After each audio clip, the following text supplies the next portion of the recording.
기억이 안 나시겠지만 저번 주에 요한복음 15장 4절 5절 말씀을 통해서 내 안에 거하는 것이 무엇인가 인에 대한 의미에 대해서 말씀드렸잖아요. 인은 우리는 그냥 상태라고 정지되어 있는 상태라는 개념을 가지고 있지만 그 안에 동작의 개념이 있다는 말씀을 좀 드렸었고요. 그래서 행하는 것이다. 안에 있는 것은 안에 있는 사람의 모습으로 행동하는 것이다라는 것이 확장된 개념이라는 말씀을 드렸는데 이어져서 설교입니다. 근데 본문은 조금 대가 달리해서 오늘 함께 하실 본문은 요한복음 10장 27절 말씀 함께 보도록 하겠습니다. 요한복음 10장 27절 말씀입니다. 제가 한 절이라서 제가 읽어드리겠습니다. 내 양은 내 음성을 들으며 나는 그들을 알며 그들은 나를 따르느니라. 아멘. 내 양이 나오고 내 음성이 나오고 나는 그들을 알며 그들은 나를 따르느니라. 같은 맥락에서 한번 살펴봤으면 좋겠습니다. 오늘 제목은 그래서 뭘 할까 계속 고민했는데 같은 제목은 또 아닌 것 같고 그래서 마지막까지 고민이 많았는데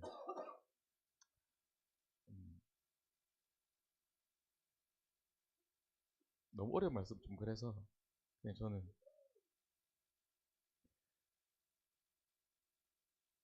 수동적 능동성의 믿음. 또 어렵네. 수동적이지만 능동적인 믿음. 이러면 좀 낫나? 수동적이지만 능동적인 믿음이라는 제목으로 하나님 말씀 나오겠습니다. 다시 말씀드리면 수동적이지만 능동적인 믿음. 믿음의 속성에 대해서 함께 계속 살펴보고 있는데요.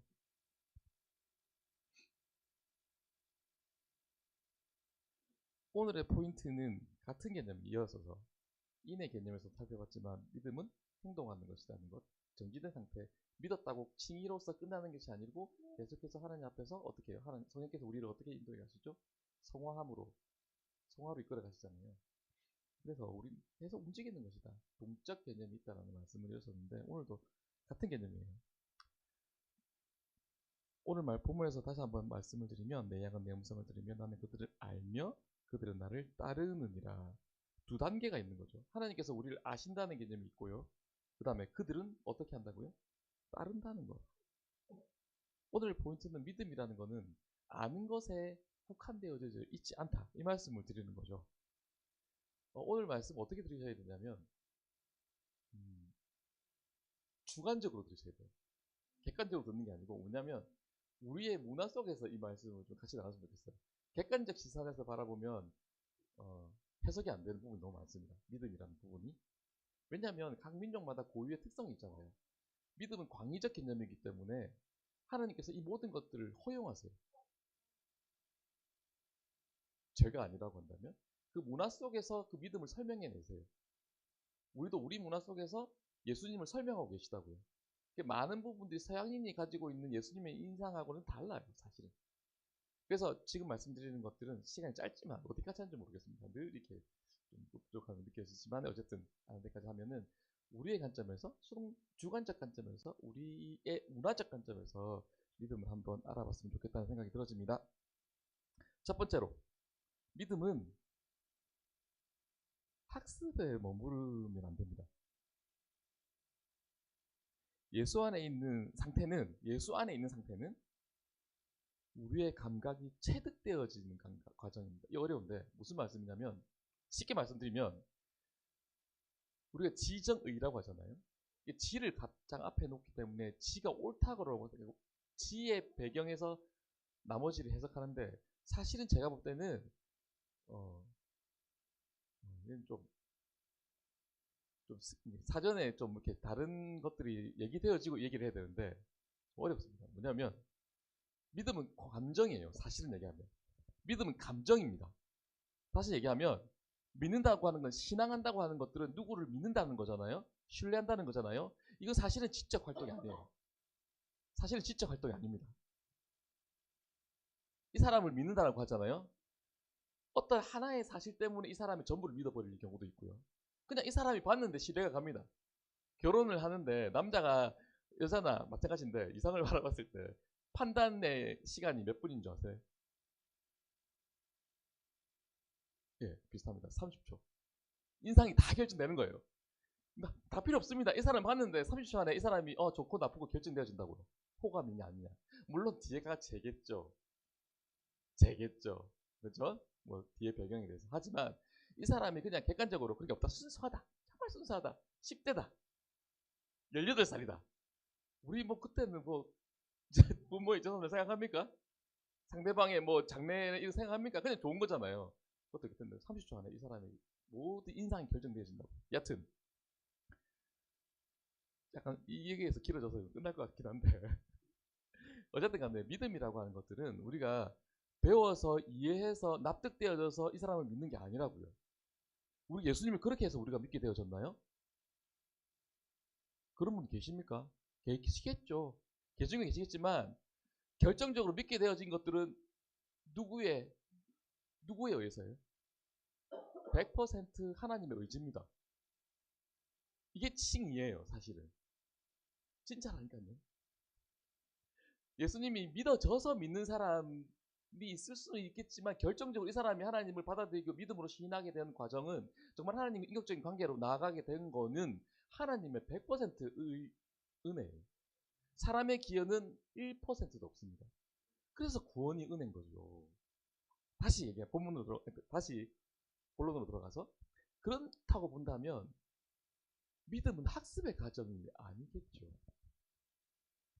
뇌과학적으로 제가 말씀을 좀 드리면 우리가 생각하는 사고의 영역 있죠. 뇌는 3부분으로 되어 있어요. 그냥 하나같지만 뭐 여러 가지 구조적인 것들을 뭐 회백질, 백질 이렇게 나눌 수 있지만 3등분으로 기능적으로 뭐냐면 사고하는 영역, 그 다음에 감정의 능력, 그 다음에 우리의 신체를 유지시켜주는 영역, 연수나 이런 것들, 심장박동 이런 것들이죠. 어디가 에너지가 제일 클까요? 연수 이런 것들. 그러니까 생명 유지에 필요한 호흡을 하고 이런 것들은 우리의 불가항력적이잖아요. 무조건적 되어지는 거죠. 에너지가 제일 세요. 그 다음에 어디가 세겠습니까? 감정이 셉니다. 어릴 때 부모에게 상관관계가 대상관계가 평생을 좌우하기도 하잖아요. 그런 감정이 그 상처가 남아서 나중에 뭐 사회부적인적인 현상이 나타나기도 합니다. 그런 범죄들도 많이 일어나긴 하잖아요. 제가 부정적으로 말씀드렸지만 긍정적으로도 마찬가지예요. 부모와 좋은 관계가 맺어진 그 아이는 자라서 사람들과 원만한 관계를 이룰 확률이 높아요. 우리가 뭐 심리학을 알 필요는 없어요. 삼단감을 알 필요도 없어요. 그게 당연할 것 같지 않습니까? 그러니까 감정의 영역이 훨씬 에너지가 커요. 나머지 마지막이 뭐예요? 사고의 영역입니다. 이거는 10%가 안 됩니다. 10%가 안 된다고요. 그런데 우리 문화 속에서는 배우는 과정을 너무나 높게 평가하는 거죠. 그 배경이 여러 가지가 있겠지만은 조선시대부터 이어진 아니면 그 더 과거에서부터 이어진 문을 숭상하는 문화가 있었겠죠. 하지만 그럼에도 불구하고 오늘 제가 말씀드리고 싶은 것은 뭐냐면 구원의 과정은 학습으로 되어진 부분이 따라와야겠지만 사실은 본질적으로 예수님을 그냥 우리가 좋아하는 거예요. 그냥 믿게 되어진 거예요. 그런데 믿게 되어진 사람은 어떻게 되어진 거죠? 지적 영역이 열리는 거죠. 그래서 어떻게 하고 싶은 거죠? 주님을 더 알고 싶어지는 게 당연한 거죠. 그래서 뭘 펼치게 되어지는 거죠? 성경을 펼칠 수밖에 없는 거죠. 그 얘기가 조혜련 집사님의 얘기예요. 이렇게 되어진 겁니다. 주님께서 조혜련 집사님 만나 주신 거예요. 너무 좋은 거예요. 이거 뭐지? 이거 뭐지? 하다가 그 주님이 알고 싶어진 거예요. 그때 들려진 게 뭐죠? 성경인 거죠. 그래서 너무 재밌는 거예요. 그런 경험 있으시죠? 성경이 레위기를 읽는데 눈물이 날 수 있다니까요. 출애굽기 후반에는 매 성막 짓는 얘기 나옵니다. 그런데 청색, 작색, 공색실에 눈물이 날 수 있다니까요. 그게 성경이에요. 왜요? 성령께서 임하시거든요. 풀어주시거든요. 그때는 더 이상 그것이 문자가 아닙니다. 살아서 역사하는 능력이 되어지는 거죠. 그래서 우리 문화 속에서 제가 좀 극복하고 싶은 게 뭐냐면 믿음을 알려면 자꾸 공부시키려고. 내가 오늘 처음 왔는데 공부시키려고.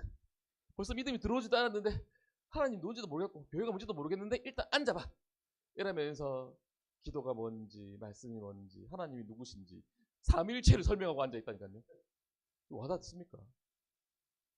믿음이 들어올 때 자연스럽게 그것들이 알고 싶어지는 과정이 있는데 우리의 문화 속에서는 그 시간들을 기다려주지 않는 거죠.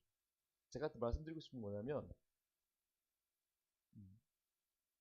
그래서 뭘 어쩌다는 말입니까 제가?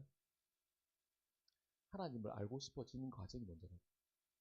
그러니까 제가 이 부분에서 내가 말씀드리고 싶은 것들은 내 마음속에 하나님을 알고 싶은 마음이 들어지지 않거나 들었었는데 들어지지 않고 있다고 한다면 먼저 하나님 앞에 나가셨으면 좋겠어요. 적어도 하나님을 경험하신 분이라고 한다면 그 마음 가지고 그 답답한 갈급한 심령 가지고 주님 앞에 나오셨으면 좋겠어요.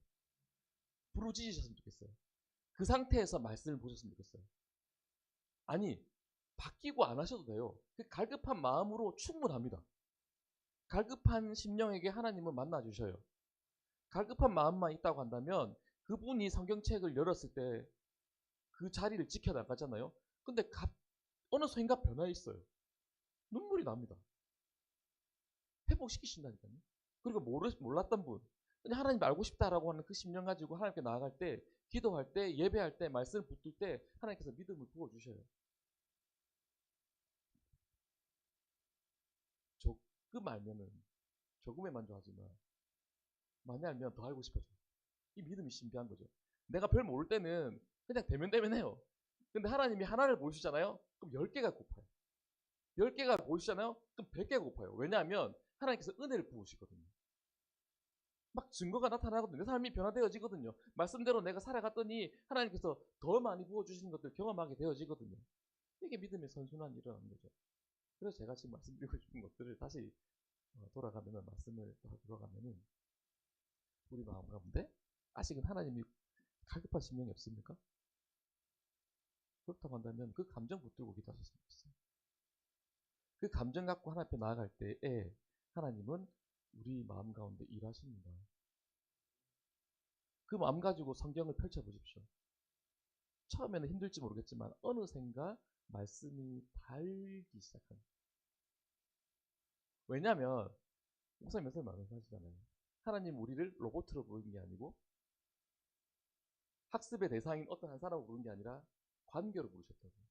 그 관계는 자녀일 수도 있고 아내일 수도 있고 백성일 수도 있겠지만 한 가지로 요약한다면 사랑하고 싶은 거죠.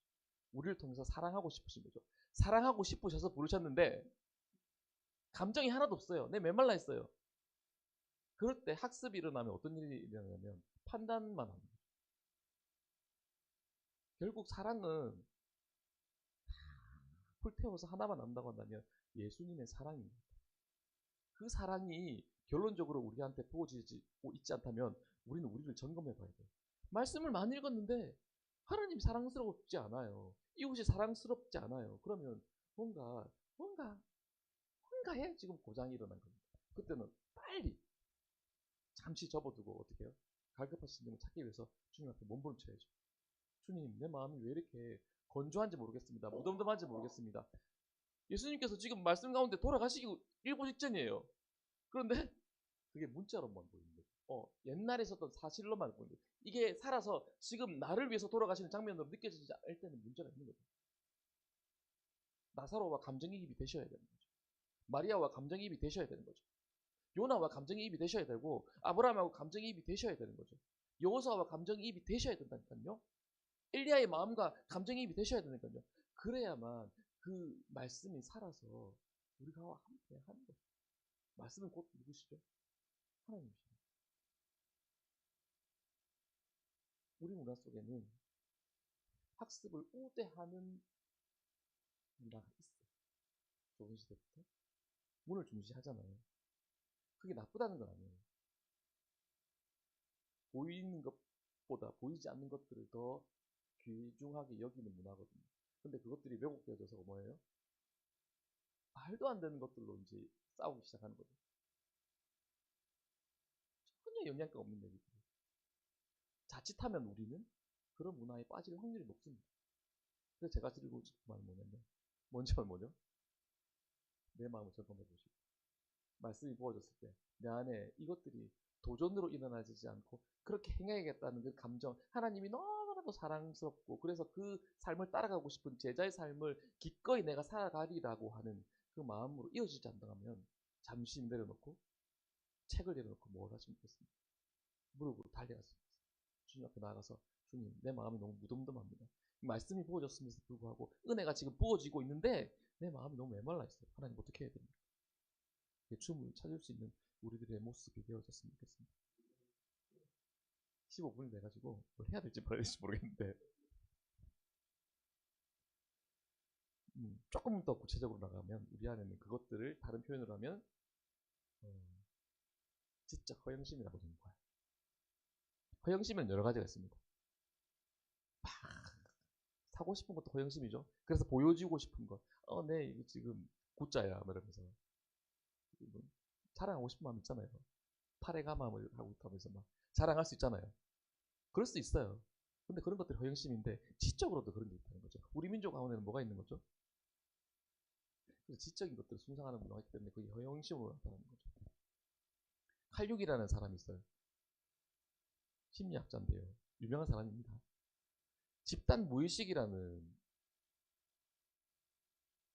단어를 개념이라겠죠. 개념을 제시한 학자인데 이게 엄청 중요한 개념입니다. 이게 뭐냐면 민족 인류의 마음에 보편적으로 존재한다고 생각할 수 있는 선천적인 원형의 작용. 다시 쉽게 얘기하면 내가 태어났는데 학습하지도 않았는데 내 마음 가운데 그게 자리 잡고 있다니까요. 나도 모르게. 설명할 길은 없어요. 근데 이게 되게 성경적입니다. 진짜 성경적이니까요. 한국인 나름대로 나는 배운 적도 없는데 들은 적도 없는데 그렇게 살아가는 내 모습을 놀라운 게 뭐냐면 입양 간 우리 한국인들 있잖아요. 이상하게 된장 냄새가 향기롭다. 이런 얘기 들어보셨어요? 김치가 다른 나라의 음식 같지 않은 그런 날 들어보셨어요? 그 향기가 어디 예전 가가지고 그것들 어린 시절에 잠깐은 볶겠지만 평생 못 봤던 음식이잖아요. 근데 그게 낯설지 않다는 얘기를 들었던 적이 있거든요. 무슨 말이에요? 배가 비단 그 음식의 냄새만 했는데 나는 배운 적이 없는데 그 문화가 우리 속에 자리 잡고 있어요. 그 세대를 거듭해서 그것들이 유전되어 있는 거죠. 이 성경적인 겁니다. 이 성경에 이런 얘기가 나와요. 많이 나와요. 이런 일들이 일어난다니까 진짜. 미국에 믿음의 계보를 다 조사해봤는데 축복받은 가문과 축복받지 못한 저주의 가문, 이 여주란 표현이 그렇게 하지만 뭔가 답이 없는 가문 조사해봤더니 그것들이 계속 유전되어진다는 거죠. 그 가정에 흐르는 스트롱홀드라고 하기도 하고 기독교적으로는 쓴뿌리라고 얘기도 하는데 그런 것들이 계속해서 유전되어서 자녀에게 그게 답습되어지고 계속해서 그 삶에서 벗어나지 못하는 거죠. 알코올 중독인 가정은 계속 알코올 중독이 일어나잖아요. 그런 것들이 나도 모르게 술이 너무나도 싫음에도 불구하고 그 영향력 아래에 있기 때문에 자기도 모르게 술에 가까이 하게 되어질 확률이 높다는 거죠.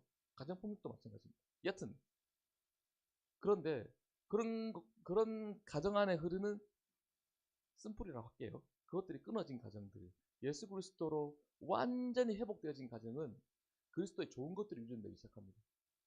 그러면서 뭐가 일어납니까? 가정이 잘 돼요. 내가 잘났지 않았는데 잘 된다니까? 물론 1, 2대 표현되는 거 아니에요. 내가 3, 4대 이상을 얘기하는 겁니다. 미국은 10몇 대잖아요. 최소. 그 가정이 잘 되어져 가는 것들을 보게 되어져요. 근데 그 자녀들은 도무지 그것들을 이해할 수 없습니다. 그 사람은 잘난 게 하나도 없어요. 근데 그 가문 안에 흐르는 성경이 말씀이 흐르기 때문에 복음의 진리가 흐르기 때문에 하나님의 은혜가 흐르기 때문에 그렇게 삶이 바뀌어진 그 모습 그대로 어떻게 해요? 자녀에게 유전되어지고 있는 것들을 보게 되어지는 거죠. 누가? 객관적으로 밖에서 바라봤을 때. 하나님께서 우리에게 뭐라고 말씀하셨어요? 십계명을 주시면서. 천대복에 대해서 말씀하셨습니까? 말씀하셨거든요. 서양 사람들 지금 이해할 수 없습니다. 왜 잘 살는지 저는. 만나보시면 일단은 더러워요. 이거 방송을 나가면 듣는 사람들 섭섭하겠지만 한국 사람이 훨씬 깨끗해요. 얘들 설거지도 잘하네. 방청도 잘 안 합니다. 그냥 신발 신고 밀에 올라가요. 게을러요.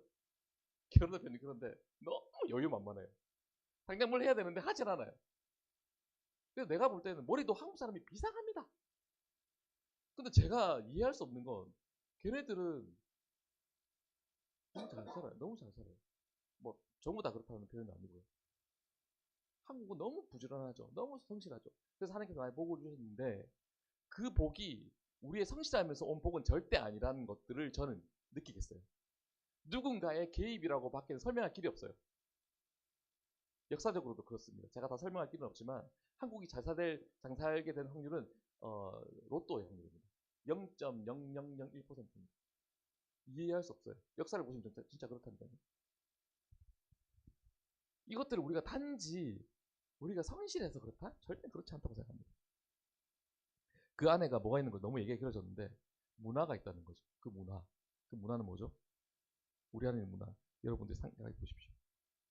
지적 허영심만 제가 얘기했는데 제가 지금 줄여서 다 할게요. 뭐가 있어요, 우리 안에? 권위주의가 있죠. 남존여비가 있죠. 이런 것들이 우리 안에서 변화되어져야 된다는 거죠. 말씀이 들어졌을 때. 이런 것들이 결국은 뭡니까? 말씀이 말씀되어지지 못하게 하고 우리 믿음이 믿음으로 작용하지 못하게 하는 많은 방해 요소가 되어지는 거죠.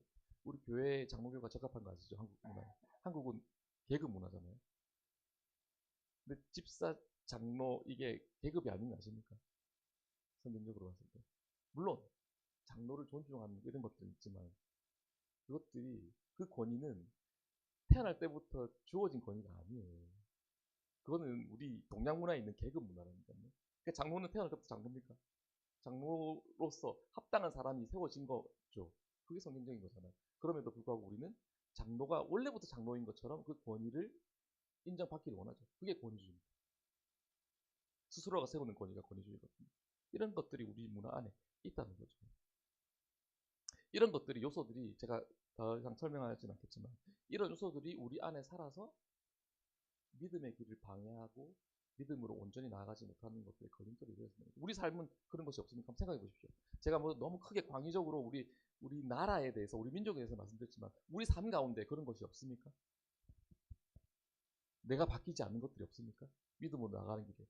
제가 저번 시간부터 계속 이어서 말씀드린 건 뭐예요? 믿음은 동적 개념이라고 했잖아요. 믿음으로써 끝나는 게 아니라 끊임없이 우리는 성장할 수밖에 없는 거예요. 성령 안에 있으면. 왜냐하면 성령께서 계속 그 추동하시거든요.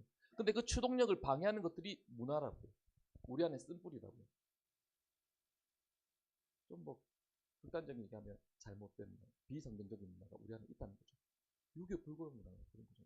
그 안에 내재되어 있는 많은 관념들이 우리도 모르게 계속 유전되어져 왔어요. 윗사람을 존대하고 이런 것들이 뭐 하루아침에 이루어졌겠습니까? 조선조 500년부터 이어진 아니면 그 이전부터 이어져 왔던 거잖아요. 그런 것들이 우리의 믿음의 길 가운데 온전치 않다면 바꿀 생각을 해야 했잖아요. 쉽게 일어나지 않는 거죠. 왜요? 오래된 만큼. 그 바꾸는 것도 오래 걸리는 거죠. 불교는 뭐예요? 역사가 뭐예요? 윤회적 문화잖아요. 그 문화가 우리도 모르게 그 얘기를 한다니까요. 믿는 사람들도 에이구 내가 다음에는 다음 생에 이런 얘기를 나도 모르게 한다니까요. 그런 것들이 하나님께서 기뻐하시겠습니다. 믿음의 길 가운데 반드시 우리가 생각을 바꿔야 돼요. 이런 것들을 우리 삶 가운데 적용해 보시고 바꿔야 나갈 필요가 있는 거죠. 그럴 때 하나님께서 우리를 더 온전케 이끌어 가시는 거죠. 그래서 결국 우리가 믿음의 길을 온전히 걸어갈 때 우리 삶이 바뀌고 우리 생활이 바뀌는 것에 끝나는 것이 아니라 우리 가정이 바뀌고 우리 가문이 바뀌기 시작하는 거예요. 믿는 사람 한 명이 가정에 들어왔더니 그 가정을 완전히 뒤집어 엎어가지고 복된 믿음의 가정으로 본 간증 못 들어보셨어요? 못 들어보셨어요?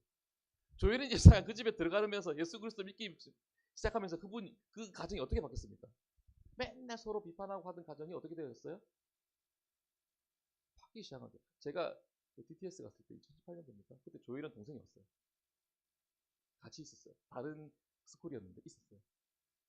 잘 믿는다면서요. 이게 바뀌어가는 거죠. 그러면서 어머니가 부정적이 막 저주 퍼붓던 말에서 내가 덮어놓고 얘를 죽이려고 했어. 그 얘기잖아요.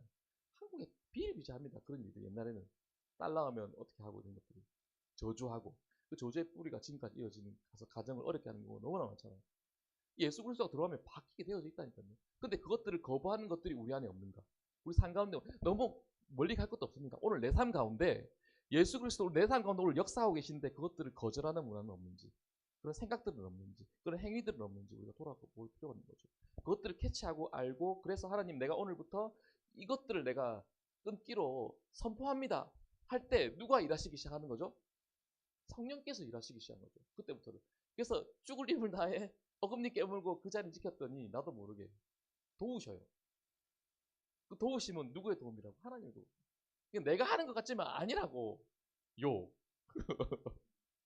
내가 막 애를 쓰는 것 같지만 아니라고요. 다 하나님 보시는 거죠. 내가 하나님 앞에 더 거룩하게 살고 싶고 믿음으로 살고 싶어 하는 그 결단 가지고 그것 보고 예쁘다 하시고 그 삶을 자꾸 상황 가운데 이끄시는 거죠. 죄 안 짓게 계속 이상하게 술이 맛이 없기 시작하고 그런 거 있잖아요. 유튜브 보셨어요? 몰래 안 갑니다. 김일수 집사님 그 얘기 부모님 그 얘기 하시는 거죠. 술이 맛이 없기 시작. 자꾸 술자리가 있는데 자꾸 그 자리가 어긋나기 시작하면 그거 사람이 됩니까? 하나님이 개입하신 거예요. 이미. 어떤 고백? 내가 믿음으로 살겠다고 하는 그 고백 가운데. 결론 짓겠습니다. 믿음은 내가 안다고 끝나는 게 아니고요. 알면서 끝나는 게 아니고요. 내가 믿음으로 살아가기로 결정하는 그 결단과 함께 성께서 계속해서 우리를 바꾸고 가시는 과정에 있는 믿음은 동적인 개념입니다. 계속해서 변화되어지는 것이고 나를 선한 길로 이끌어 가시려고 하시는 거예요. 믿음의 칭의는 입구에 불과합니다. 출구는 어디죠? 우리가 저 하늘나라 가는 게 출구죠. 그 걸어가는 길을 성화의 길이라고 그러고